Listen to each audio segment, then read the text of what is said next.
ये बात तब की है जब मैं मजदूरी का काम किया करता था। मेरा नाम राहुल है और मैं एक छोटे से गांव में रहता हूँ। हमारे गांव में केवल 25 ही घर है, जिसमें से 6 घरों में सरकारी नौकरी करने वाले लोग रहते हैं और बाकी घरों के लोग उनके घरों में मजदूरी का काम करके अपना गुजारा किया करते हैं, जिसमें से एक मैं भी हूँ। एक दिन की बात है कि मैं अपने मालिक अमित के घर मजदूरी करने के लिए गया हुआ था, जो कि हमारे गांव के मुखिया है। मुखिया जी ने कहा कि राहुल, मैं कुछ काम की वजह से एक हफ्ते के लिए बाहर जा रहा हूँ, तो मेरे वापस आने तक तुम्हें खेतों की और भैंसों की देखरेख करना। मैं वापस आऊँगा तो तुम्हें तुम्हारी तनख्वाह दे दूंगा। मैंने कहा ठीक है मालिक, आप निश्चिंत होकर जाए, आपके वापस आने तक मैं सभी की देखरेख करूंगा। मालिक मेरी बात सुनकर खुश हो गए और अपने काम के लिए निकल गए और मैं भी अपना काम खत्म करके अपने घर चला गया। फिर अगले दिन सुबह हुई तो मैं मालिक के घर गया, तो सरिता मालकिन ने कहा कि राहुल, जाकर भैंसों से दूध निकाल लाओ, चाय बनाना है, घर में मेहमान आए हुए हैं। मैंने मन में ही कहा, कहो तो आपका ही निकल दूं और चाय भी अच्छी बनेगी। सरिता मालकिन अमित जी की पत्नी थी।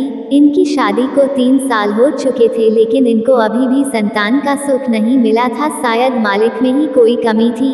मैंने भैंसों से दूध निकाला और मालकिन को जाकर दे दिया और अपना काम करने के लिए खेतों में चला गया। ऐसे ही 4 दिन बीत गए। 5वें दिन सुबह हुई, लेकिन आज तो रात से ही बारिश हो रही थी और बारिश रुकने का नाम ही नहीं ले रही थी। तो मैंने सोचा कि आज तो बहुत बारिश हो रही है, तो मैं मालिक के घर जाकर क्या काम करूंगा। बारिश की वजह से तो खेतों में भी काम करना नहीं बनेगा और भैंसों को तो चारा मालकिन दे देंगी। मैं ऐसा सोचकर फिर से सो गया, लेकिन थोड़ी देर बाद मेरे मोबाइल पर उधर से मालकिन का फ़ोन आया। मैंने फ़ोन उठाया तो मालकिन ने कहा कि राहुल, आप काम पर क्यों नहीं आ रहे हो। तो मैंने कहा कि मालकिन, इतनी बारिश में क्या काम करूंगा।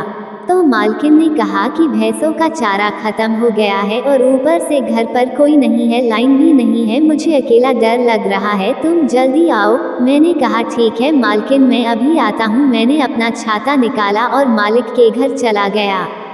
सरिता जी ने मेरे लिए गर्मा गर्म चाय बनाई थी। मैंने चाय पी और भैंसों के लिए चारा लेने के लिए चला गया। कोठरी से चारा लेकर मैं वापस मालकिन के घर आया और भैंसों को चारा दे दिया। तभी मालकिन ने कहा कि राहुल, आज घर मत जाना, सीधा कल शाम को अपना काम खत्म करके चले जाना। मुझे थोड़ा अजीब लगा, क्योंकि मालिक भी घर पर नहीं थे और मालकिन मुझे घर में रुकने के लिए बोल रही थी। मैंने मालकिन से कहा कि मालकिन, मालिक घर पर नहीं है और मैं यहाँ रात को रुकूंगा तो गाँव वाले क्या सोचेंगे। तो मालकिन ने कहा कि किसी को कुछ पता चलेगा तो ही कुछ बोलेंगे ना। उनकी बात को सुनकर मैं हैरान हो गया। मैं समझ गया कि मालकिन के मन में कुछ तो चल रहा है। मैंने मालकिन से कहा कि ठीक है, आज यहीं पर रुक जाता हूँ। मालकिन के चेहरे पर एक हल्की सी मुस्कान आ गई। फिर मुझे एक कपड़ा दिया और कहा, अपना सिर पोंछ लो, नहीं तो सर्दी लग जाएगी। मैंने अपना सिर पोंछा। तभी मालकिन ने कहा कि आज रात को आपके लिए क्या सब्जी बनाऊं। मैंने कहा कुछ भी बना दो। मालकिन ने आलू मटर की सब्जी बनाई। फिर हम दोनों डाइनिंग टेबल पर खाना खा रहे थे। तभी मालकिन ने कहा कि राहुल, शादी कब कर रहे हो। तो मैंने कहा कि जब मम्मी पापा बोलेंगे तब। तो मालकिन ने कहा कि अब तो तुम्हारी शादी करने की उम्र हो चुकी है, तो क्या तुम्हें कुछ करने का मन नहीं लगता। मालकिन की बात सुनकर मैं दंग रह गया। अब तो मुझे कन्फर्म हो गया था कि मालकिन मेरे साथ संबंध बनाना चाहती है, इसलिए मुझे रात को यहीं रुकने के लिए कहा है। लेकिन मैं खुश था, क्योंकि ऐसे ऑफर को कौन छोड़ता है। मैं तो बस इसी बात का इंतजार कर रहा था कि कब मालकिन मुझे बोले। हम दोनों ने खाना खा लिया था। मालकिन ने मुझे कहा कि तुम मेरे कमरे में सोना, मुझे अकेले में डर लगता है। मैं मन ही मन खुश हो गया और हाँ बोल दी। मैं मालकिन के कमरे में सोने चला गया। मालकिन के कमरे में मैंने नीचे में एक चादर बिछाई और वहीं लेट गया। तभी मालकिन अपना काम खत्म करके सभी दरवाजे को लॉक करके अंदर आई।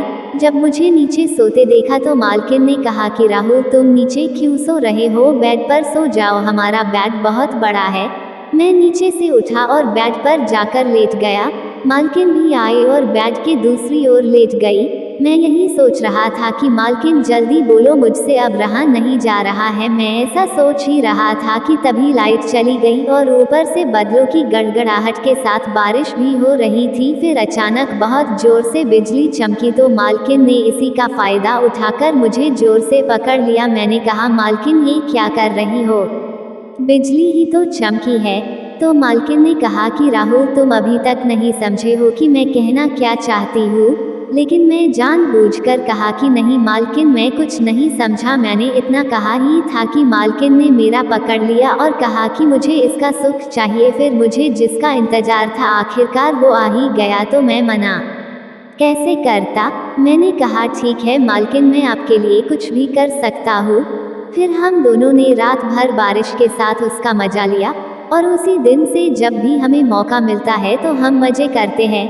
तो दोस्तों, आप लोगों को ये कहानी कैसी लगी हमें कमेंट करके ज़रूर बताएं।